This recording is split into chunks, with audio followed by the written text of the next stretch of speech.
Ang laban ni Marcial at Mindoro, usap-usapan ng lutuan, umugong matapos ang laban ni Pitesio na na-upset na malinaw naman na siyang panalo. Narito ang buong kwento. Ang pananabik at paghahanap sa opisyal na schedule ng laban ni Olympic medalist na si Yumi Marcial at SEA Games debutant na si Wiljon Mindoro ang siyang bumabalot ngayon sa mga Pilipino na sumusubaybay sa 33rd Southeast Asian Games sa Thailand sa men's boxing category. Ayon sa ilang mga malalaking boxing channel na nagpost sa social media, ang laban raw ni Wiljon Mindoro ay sinasabing gaganapin na ngayong linggo, December 14. Gayunpaman, patuloy pa rin nagtatanong ang marami kay Mr. Kwento kung kailan nga ba ang laban. Kaya naman mga kwento, ngayon pa lamang mga kakwento ay sasabihin ko na sa inyo, mali po ang December 14 na petsa. Well anyway mga kakwento, itong si Yumi Marcial ay isa ng veterano sa SEA Games at patunay ng kanyang husay ang kanyang pagiging Olympic medalist. Bawat pag-akyat niya sa ring ay nagdadala ng malalaking pag-asa para sa gintong medalya. Sa kabilang banda, itong si Wiljon Mindoro naman ay nagdi-debut pa sa prestiyosong kompetisyon na ito. Marami ang nasasabik at umaasa na makikita ang tindi ng kanyang knockout power na tila nagpapahiwatig ng pag-angat ng susunod na henerasyon ng mga boksingero sa Pilipinas. Ang kanilang mga laban ay itinuturing na mga highlights na siguradong maghatid ng karangalan sa bansa. At ayon sa opisyal na website ng 33rd SEA Games Thailand 2025, narito ang schedule para sa ating mga pambato. Kategorya, Men's 75 kg Semifinals. Lokasyon, Chulalongkorn University Sports Center, 4th floor, Bangkok. Ang lalaban ay si Wiljon Mindoro ng Pilipinas kontra yan kay Boy Pok Tung ng Vietnam. Sa Men's 80 kg Semifinals, ang venue ay sa Chulalongkorn University Sports Center, 4th floor sa Bangkok. Yumir Felix Marcial ng Pilipinas kontra yan sa to be decided pa. Ang parehong laban mga kwento ay nasa semifinal stage na, kaya nangangulugan na isang panalo na lamang ang kailangan upang makapasok sa laban para sa gold medal. At ang laban nila ay parehong December 17 sa araw ng Miyerkules. Ulitin ko po mga kwento December 17 sa araw ng Miyerkules. Kaya lang, may umuugong na usap-usapan ng lutuan. Ang pananabik ng mga Pilipino ay tila nababalutan ngayon ng matinding pag-alala at pagdududa tungkol sa integridad ng kompetisyon, lalo na sa boxing event.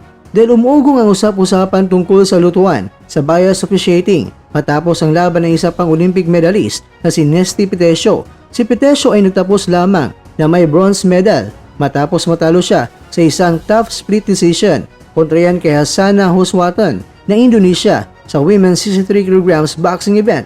Matapos ang laban mga kakwento ay napangiti na lamang si Pitesio na tila may pinapahiwatig tungkol sa desisyon ng mga hurado. Ang timing at circumstance sa pagkatalo ni Pitesio ay isang nagpapalakas sa mga espekulasyon. Ang kalaban ni Pitesio ay hindi ang host country, ngunit ang nanalo na taga-Indonesia ay siya ang lalaban para sa gold medal match laban sa boksingero ng host country na si Somnuk Tananya. Kaya naman mga kakwento, marami ang nagtatanong, hindi naman host country ang kalaban ni Pitesio, pero bakit parang bias ang desisyon? Ang matinding espekulasyon ay baka raw siniko si Pitesio o sadyang pinatalo sa kontrobersyal na paraan upang masigurong ang makakaharap ng host country sa gold medal match ay ang Indonesia na manlalaro na maaring mas madaling talunin, o ito yung paraan upang maging sure gold medal para sa host country. Bagamat may kaunting pagkadismaya, pero bronze medal pa rin ang maiuwi ni Pitesio na isang patunay pa rin ng kanyang dedikasyon at husay. Gayunpaman, ang insidenteng ito ay nagbibigay daan sa pangamba para sa iba pang mga boksingero ng Pilipinas. Dahil sa mga nakakalatang officiating na nakita ng mga Pilipino mismo sa nanood ng laban, tumindi ang pag-alala para sa kaligtasan at tagumpay ni Yumi Marcial at ni Wiljon Mindoro. Kaya ang panawagan ngayon ng mga Pilipino, lalo na sa boxing community, kina Marcial at Mindoro ay simple, ngunit mapanganib. Huwag paabutin sa desisyon ng mga hurado. Kung maari, kailangan maging walastik at walang awa ang bawat pitik at suntok ng mga Pinoy. Dapat talagang pabagsakin ang kalaban sa lalong madaling panahon upang hindi magkaroon ng pagkakataon na silang dalawa ay magiging sangkap ng lutuan at iayon ng resulta pabor sa kalaban, lalo na kung ang host country o ang kakampi nito ang siyang makaharap. Sa kabila ng pangambang ito mga kwento ay nananatili ang pag-asa ng Philippine Boxing Team ay isa sa mga pinakamalakas na contingent ng bansa at inaasahang makakakuha ng mga maraming medalya kabilang ang inaasam na ginto.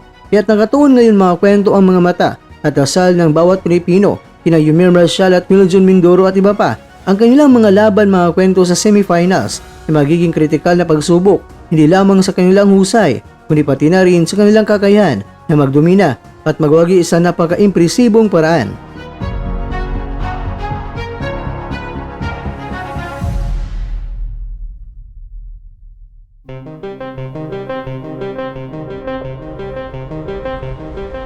Mga kakwento, tanging ang knockout power at solidong performance ang tanging magsisilbing pananggalang laban sa anumang posibleng bias decision. Muli, ang buong bansa ay nagkakaisa sa pagsigaw ng Laban Pilipinas, naway maging malinaw ang panalo ng ating mga pambato at maghatid sila ng karangalan sa bayan. Kung kayang pabagsakin ang kalaban, dapat magawa ng ating kababayan para iwas dayaan.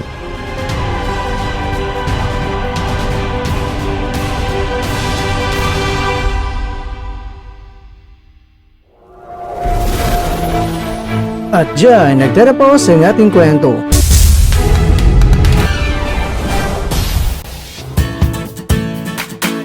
Maraming salamat mga kakwento sa inyong panonood. Pero baka naman mga kakwento ay nagustuhan niyo po ang kwento natin ngayon. Baka pwede niyo po akong mabigyan dyan ng like, subscribe at pa-click na rin sa bell button.